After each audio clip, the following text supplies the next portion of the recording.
আজকে 12ই ফেব্রুয়ারি বাংলাদেশের জন্য এক ঐতিহাসিক দিন। ত্রয়োদশ সংসদ নির্বাচন আজকে সকাল 7:30 থেকে ভোট শুরু হয়েছে।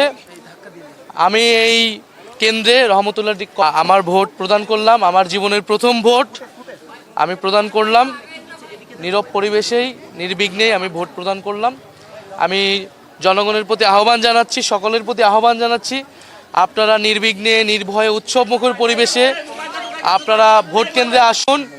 আপনারা দলে দলে সবাই, আজকে ভোটের দিন, আজকে এই দেশে নিজেদের ছিল না, আমাদের আজকে সুযোগ এসেছে এই ভোটাধিকার প্রয়োগের মাধ্যমে গণতন্ত্রকে প্রতিষ্ঠা করার, গণভোটে হ্যাঁ প্রদানের মাধ্যমে সংস্কার প্রক্রিয়াকে নিয়ে যাওয়ার। আপনি নির্বিঘ্নে ভোট দিয়েছেন, তবে দেশব্যাপী গতকালকে অভিযোগ ছিল বিএনপির বিরুদ্ধে। এমন ঘটনার কোনো আলামত, এমন কোনো আশঙ্কা আজকেও দেখছেন কিনা? আমরা গতকাল রাতে কয়েকটি জায়গায় এই ধরনের ঘটনার, অনাকাঙ্ক্ষিত ঘটনার কথা শুনতে পেয়েছি।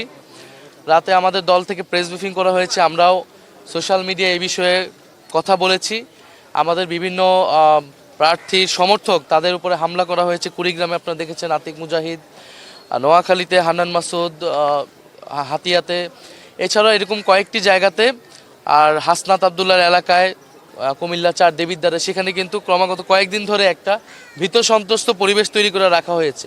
ফলে অনেকগুলো জায়গাতে, ইভেন আমার এই ঢাকা 11 আসনেও গতকাল রাতে অনেকগুলো জায়গায় আমাদের যে ক্যাম্প বসেছে ভোট কেন্দ্র সংলগ্ন, সেই ক্যাম্পে কিন্তু হামলা হয়েছে, বন্ধ করে দেওয়া হয়েছে। ফলে এই প্রতিকূলতাগুলো কিন্তু এসেছে। আমরা এই প্রতিকূল আসার জন্য আহ্বান করতেছি, কারণ আমরা চাই না এই ভোটের দিন কোনো ধরনের অনাকাঙ্ক্ষিত ঘটনা ঘটুক। আমরা চাই নিউ পন্ড সুপার লাইট জেল, এতে আছে সেরাহায়ামিনো, যা দেয় 10x হাইড্রেশন। স্কিনের তৃষ্ণা মেটাও, সফট স্কিন পাও, মিরাকলস হ্যাপেন। মানুষ ভোট কেন্দ্রে নির্বিঘ্নে আসুক। যারা এগুলো করতেছে, আমরা মনে করি মানুষ ব্যালটে তাদের বিরুদ্ধে রায় দিবে, ব্যালটেই মানুষের জনরায় প্রতিফলিত হবে। এবং প্রশাসনের প্রতি, সেনাবাহিনীর প্রতি, মিডিয়ার প্রতি আমাদের করজোড় অনুরোধ থাকবে, আহ্বান থাকবে।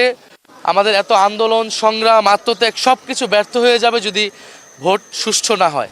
তা আমরা আশা করব তারা নিরপেক্ষ আচরণ করবে। তারা প্রশাসন যদি নিরপেক্ষ আচরণ করে, তাহলে এই ধরনের যারা গায়ের জোর দেখানোর চেষ্টা করছে, তারা আসলে সফল হবে না। ভোট সুষ্ঠু হলে এনসিপি কয়টা আসনে জিততে পারে? 11 দলীয় জোট কয়টা আসনে জিততে পারে? 11 দলীয় জোট সরকার গঠনের লক্ষ্যে গঠিত হয়েছে। আমরা মনে করছি আমরা সরকার গঠনের দ্বারপ্রান্তে রয়েছি।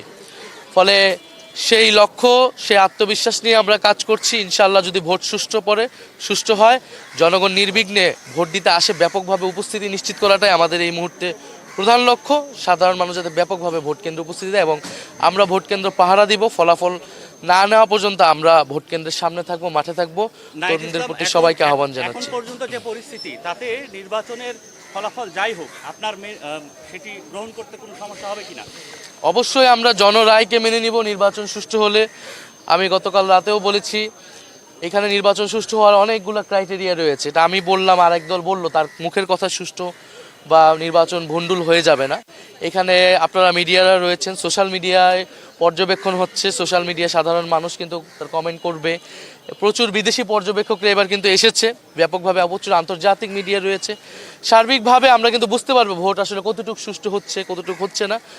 এবং সেটার ভিত্তিতেই ইনশাল্লাহ আমরা জনরায় যেটাই হবে সেটাকে আমরা মেনে নিব। আমরা জয়ের ব্যাপারে আত্মবিশ্বাসী, তবে পরাজয়ের থেকে গুরুত্বপূর্ণ হচ্ছে আমাদের কাছে সুষ্ঠু নির্বাচন, জনগণ যাতে তাদের ভোটাধিকার প্রয়োগ করতে পারে, এটাই আমরা নিশ্চিত করতে চাই আজকের দিনে।